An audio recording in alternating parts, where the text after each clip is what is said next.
Olá, meu nome é Vitor José e seja bem-vindo para mais um vídeo do Filosofia Christi. Nos últimos dias tivemos um debate bastante acalorado sobre o aborto nas redes sociais. O debate sobre esse assunto veio em virtude do PL 1904. Embora as questões mais políticas não sejam o objetivo do nosso canal, o aborto ainda assim é um tema de interesse dos cristãos. Embora eu saiba que ambos os lados do debate realmente acreditam estarem propondo o melhor para as mulheres, então eu vou ser generoso e considerar que ambos os lados estão sendo honestos e que não estão buscando realmente praticar o mal contra as mulheres. Então, será que o aborto é realmente a melhor opção para o benefício das mulheres? Embora não seja meu objetivo propor uma discussão a respeito do PL, meu objetivo, sim, na verdade, é propor uma discussão sobre o aborto. De modo que você vai ter as ferramentas necessárias para avaliar por conta própria essa questão. Algumas pessoas, mesmo abominando a prática do aborto, acabam por ter certas ressalvas ou dúvidas quando o assunto é o aborto em caso de gestação decorrente de abuso sexual. A violência sexual é um ato tão horrível que impacta fortemente a nossa capacidade de analisar seus desdobramentos. E sim, é muito comum que se transfira o horror do crime do estupro para o objeto errado. A justificativa para o aborto, em casos de abuso, muitas vezes se baseia na crença de que o trauma da mulher poderia ser acentuado com o nascimento do bebê. Ou, colocado de outra forma, o trauma poderia ser facilmente esquecido se não houver pistas que relembrem a mulher daquela terrível experiência. E por isso, os abortistas acreditam que o aborto é uma opção válida para alguns. O problema é que essas pessoas esquecem que o aborto é também uma experiência fortemente traumática e é capaz de acentuar os traumas do abuso. O fato é que a realidade, por mais dolorida e indesejada que seja, não muda por nossa vontade. Nós não podemos voltar no tempo. Nada irá desfazer o terrível ato de violência e covardia do abuso. Da mesma forma, nada fará com que a vida do embrião ou do feto deixe de ser uma vida de um ser humano. Antes da gente ir propriamente para o argumento, quero primeiro desfazer uma distração que é muito recorrente quando se trata desse assunto. Não precisa você fazer muito esforço para você ver charges e memes tratando a posição anti-aborto como dependente da religião. Esse raciocínio é simplesmente ilógico e não é muito difícil de você perceber. Caso você nunca tenha estudado lógica, você pode pular o vídeo para a parte que vai estar na tela, mas eu aconselho você a não pular, porque eu vou utilizar alguns exemplos didáticos para facilitar sua compreensão. Vamos lá. Esse raciocínio tem a seguinte forma: se sou cristão, então acredito que o aborto é errado. Ou um outro tipo de exemplo: se a Bíblia é verdade e afirma que o feto é uma vida, então o aborto é errado. Aqueles que colocam ou expõem esse argumento acreditam que, por não serem cristãos ou não acreditarem na Bíblia, eles estão livres de estarem comprometidos com a tese de que o aborto é imoral ou errado. Verdade seja dita, esse é um mau raciocínio. Esse argumento comete uma falácia chamada de falácia da negação do antecedente. Vou colocar o raciocínio dos abortistas na tela e vou oferecer um contra-exemplo didático.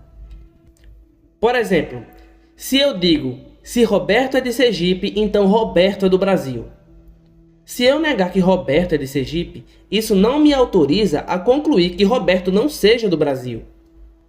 Ele poderia ser da Bahia, ou do Amapá, ou de qualquer outro estado do Brasil.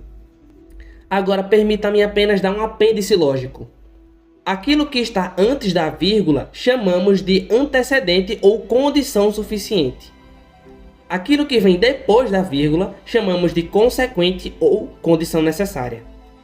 Quando estudamos lógica e compreendemos quais são as condições de verdade de um argumento, e utilizando uma simples tabela verdade, é facilmente visualizável que o único caso onde esse tipo de implicação não funciona é quando o antecedente é verdadeiro e o consequente é falso. Se o antecedente é falso, o consequente ainda pode ser verdadeiro. Ou seja, mesmo que você negue a validade da Bíblia ou a veracidade do cristianismo, o aborto ainda pode ser imoral. Embora um cristão esteja justificado a acreditar que o aborto seja errado, nesse vídeo eu irei mostrar outras condições suficientes que podem ser aceitas por qualquer cosmovisão e que implicam a imoralidade do aborto. Esse primeiro ponto pode ser facilmente quebrado pela força da lógica. Agora vamos prosseguir. Agora que respondemos a esse primeiro questionamento, existem ainda duas questões centrais para a questão do aborto. A maneira como você responde a essas questões fundamentais determina como você avalia o restante. Aqui estão as perguntas. Primeiro, os seres humanos possuem valor moral intrínseco? E uma segunda pergunta, o feto em desenvolvimento é um ser humano? Vamos começar pela primeira pergunta. Você pode se perguntar o que é valor intrínseco? Uma coisa tem valor intrínseco se ela é um fim em si mesmo, em vez de ser um meio para um fim. As coisas que são valiosas apenas como um meio para se alcançar algum fim têm somente valor extrínseco. Por exemplo, o dinheiro não tem valor intrínseco em si mesmo ou de si mesmo. Mas, pelo contrário, ele tem valor extrínseco à medida que ele é um meio útil de comércio para seres humanos. E desse modo torna-se valioso para nós em virtude dos fins que ele nos ajuda a alcançar. Mas em si mesmo, o dinheiro é sem valor, ele é apenas papel. Aqueles que usam pessoas e amam coisas têm adotado uma postura imoral, visto que deixam de reconhecer o valor inerente à dignidade de outras pessoas. Bom, pelo menos a respeito desse ponto, eu acredito que a maioria das pessoas, ao pensarem a respeito desse assunto, reconhece que os seres humanos possuem valor moral intrínseco. Caso contrário, elas próprias estariam justificando ideologias que tratam seres humanos como possuindo valor extrínseco. Agora vamos para a pergunta 2. O feto é um ser humano? Primeiramente, em termos médicos científicos, parece evidente que o feto é, em cada estágio do seu desenvolvimento, um ser humano. Afinal de contas, o feto não é um canino, não é um felino e não é um bovino. É um feto humano. Ou seja, no momento da concepção, já existe um ser humano geneticamente completo. E se for permitido que ele se desenvolva naturalmente, ele vai se tornar um adulto de sua espécie. Nem o esperma nem o óvulo sozinhos constituem um ser humano. Cada um é geneticamente incompleto, tendo somente uma metade dos cromossomos necessários para gerar um ser humano completo. Se você deixar eles isolados, eles não vão se desenvolver.